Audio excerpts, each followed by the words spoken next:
नाही, मी असं म्हणेन की दुर्दैव आहे की महाराष्ट्रातल्या राजकारणाचं आणि राजकीय नेते जे आहेत या सगळ्यांचं असणारं दुर्दैव आहे असं मी त्या ठिकाणी मानतोय की मुंबई ब्लास्ट याच्याकडे ज्या पद्धतीने बघण्यात आलं आणि लक्ष देण्यात आलं त्यानंतरच्या झालेल्या कुठल्याही ब्लास्टमध्ये लक्ष घालण्यात आलेलं नाही. जर्मन बेकरी असेल त्यातले आरोपी सुटले. फर्ग्युसन कॉलेजमध्ये जे बॉम्ब ब्लास्ट झाला, सायकल ब्लास्ट झाला, त्याचं काहीच आपल्याला कळत नाही. कबूतरखान्यासमोर जो ब्लास्ट झाला त्याचा आपल्याला काही कळत नाही. त्याच्याचबरोबर असणारा गिरगावमध्ये जो ब्लास्ट झाला त्याचा आपल्याला काही कळत नाही आहे. त्याच्यानंतर RSSच्या ऑफिसमध्ये बाजूलासुद्धा ब्लास्ट झालं, त्याच्यामध्ये असणारा 2 जण मारल्या गेलीत एवढंच फक्त कळलं. त्याच्या पलीकडे काय झालं असं कळत नाही आहे. म्हणजे ह्या सगळ्या ब्लास्टच्या पाठीमागे न शोधण्याचं कारण जे आहे हे मला वाटतं विरोधी पक्षाने सत्ताधारी पक्षाला त्या ठिकाणी विचारलं पाहिजे. आणि प्रत्येक वेळेस जी SIT आहे ही SIT फेल्युअर का होते याची कारणंसुद्धा त्या ठिकाणी तपासली पाहिजेत. हायकोर्टाने अक्षरशः वाभाडे काढलेले आहेत. आता सुप्रीम कोर्ट काय करतं ते बघणं त्याच्यातलं महत्त्वाचं आहे. परंतु कोर्टाने सुद्धा स्टे आम्ही दिला तर त्याचा परिणाम काय होऊ शकतो हे लक्षात घेता त्यांनी त्यांचा निर्णय याच केसपुरता मर्यादित केला अशी असणारी परिस्थिती आहे. तर हे मी असं म्हणेन की या सरकारचं पूर्णपणे फेल्युअर आहे असं मी त्या ठिकाणी मानतो आहे. मधल्या काळामध्ये काँग्रेस राष्ट्रवादीचं सरकार या राज्यात होतं. आता सरकार बदलली आहे पण बरेचसे नेते तेच आता सत्तेत आहेत. पण ते एकमेकावरती आरोप करताना पाहायला मिळतं. ते आरोप करतानाच पाहायला मिळतात आहेत. माझं असं म्हणणं आहे की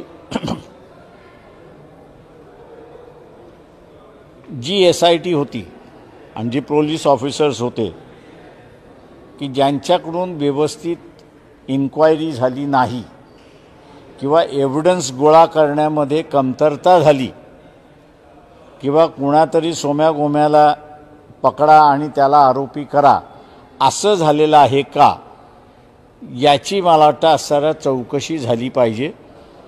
आणि ती पोलिसांनी केलेली चौकशी नाही तर ती मला वाटतं रेग्युलर हायकोर्टामध्ये कोर्ट प्रोसिडिंग जशी चालते त्या पद्धतीने त्या ठिकाणी चालली तर त्याची योग्यता मी असं मानेन आणि विश्वासार्हता मी त्या ठिकाणी मानेन की व्यवस्थित चालेल. नाही तर मी आता जसं सोमनाथ सूर्यवंशीची मॅटर लढतो आहे, जे काही एव्हिडन्स सरकारी पोलीस अधिकाऱ्यांनी कलेक्ट केलेले आहेत ते असे एव्हिडन्स कलेक्ट केलेले आहेत की त्याला हार्ट अटॅक आला असाच एव्हिडन्स गोळा करायला सुरुवात केला आहे.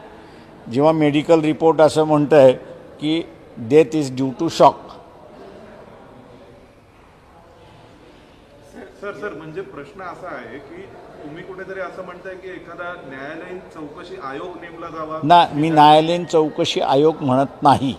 कारण न्यायालयीन चौकशी आयोगाला कुठलाही अधिकार नाही. हायकोर्टामध्ये जे SIT आहेत त्यांची असणारी इन्क्वायरी सुरुवात झाली पाहिजे बिफोर दी कोर्ट आणि it should be open to all advocates to appear in that court.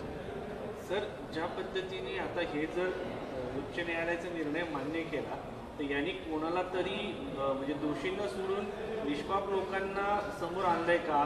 दोषी अजून मोकाट ठरतात. जजमेंटवरनं तेच दिसते की आरोपी बाहेर आहेत आणि यांनी ज्यांना पकडलं होतं त्यांना आतमध्ये टाकलेलं आहे.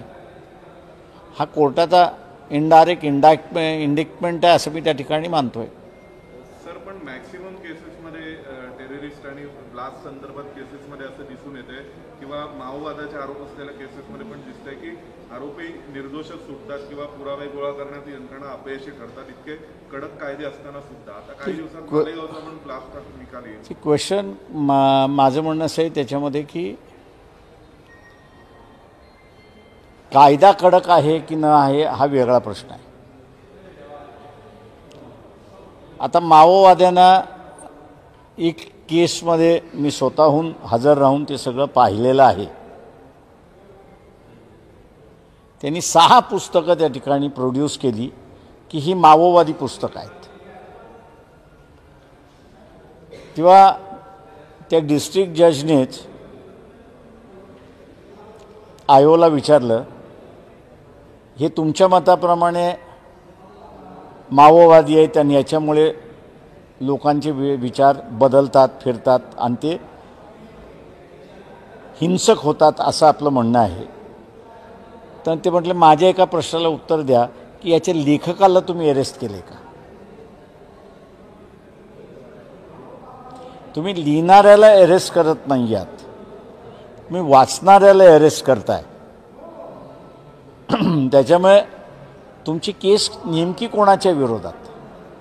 लेखक आहे त्याच्या विरोधात की वाचणारा आहे त्याच्या विरोधात? हे त्या आयोगाला तिथे काही स्पष्ट करता आलं नाही. त्याच्यामुळे मला असं वाटतं की हे जे मध्यंतरी ताडाफाडा मोका अशी जे कायदे आले त्या कायद्यांनी पोलिसाची शोधक्रिया जी आहे इन्व्हेस्टिगेटिव्ह ज्याला आपण म्हणतो ते स्किलच पूर्णपणे मारून टाकलेले आहेत. आणि त्याच्यामुळे एक्झामिनेशन जो आहे तो बरोबर होत नाही अशी परिस्थिती आहे. सर, उद्या सोमनाथ सूर्यवंशी प्रकरणामध्ये स्वतः तुम्ही अपेर आहात. राज्य सरकार नाही, मी नाही आहे. प्रतीक बोंबार्डे म्हणून वकील आहेत ऑन रेकॉर्ड, ते हजर राहणार आहेत. आणि काय अपेक्षित आहे तुम्हाला, काय वाटतं, काही बदल होतील? आता ते कोर्ट काय निकाल देईल त्याच्यावरती अवलंबून आहे. राज्यामध्ये जर आपण पाहिलं तर माणिकराव कोकाटे हे कृषी मंत्री आहेत आणि ते सभागृहामध्ये रवी खेळताना पाहायला मिळालेत. अशा मंत्र्यांबद्दल तुमची काय भूमिका आहे? अच्छा, मुख्यमंत्री जे आहेत हे आता पंतप्रधानाच्या रेसमध्ये लागलेत असं मी त्या ठिकाणी मानतो. आणि म्हणून हिंदी लागू करण्याच्या पाठीमागे ते लागलेले आहेत. तेव्हा आपल्याला विरोधक कोणी नको आहे राज्यामध्ये.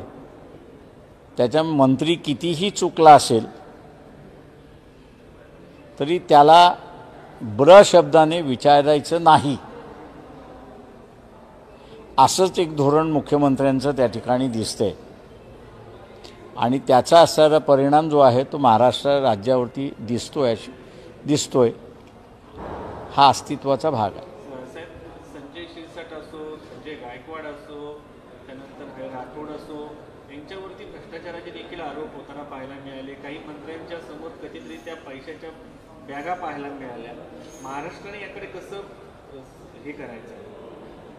जनतेने ठरवायचं आहे. शेवटी जनता हा राजा आहे. किंवा जनतेने कोणाला मतदान द्यायचं हे पहिल्यांदा त्यांनी ठरवलं पाहिजे. सर, तुम्ही राजधानी दिल्लीत आहात. कालच पार्लमेंटच्या लॉबीमध्ये हे बघितलं गेलं, निशिकांत दुबे आणि त्यांचं जो वक्तव्य होतं एका मराठी माणसाला घेऊन, महाराष्ट्राला घेऊन, त्या सगळ्यांना लक्षात घेऊन काँग्रेसचे काही खासदार आहेत, महिला खासदार आहेत, त्यांनी त्यांना घेरलं, जय महाराष्ट्र म्हणून नारा लावला आणि धडा शिकवला. जाब विचारला की तुम्ही संविधानाच्या विरुद्ध अशा पद्धतीने वक्तव्य कसे? मी असणारं जे आहे एवढंच सांगेन की जी काही वॉर्निंग्स बाबासाहेबांनी 25-26 नोव्हेंबरला दिली त्याच्यामध्ये त्यांनी असं एक वॉर्निंग ती ही दिली होती की भाषा म्हणजे लँग्वेज इज अ लेटंट नेशन. तिला जागृत करण्याचा कधी प्रयत्न करू नका. सर, सध्या आहे. उद्धव ठाकरे वेगवेगळ्या पक्षाची युती करण्याचा विचार करतात. तुमच्या देखील मागे काही वेळा चर्चा झाल्या आहेत.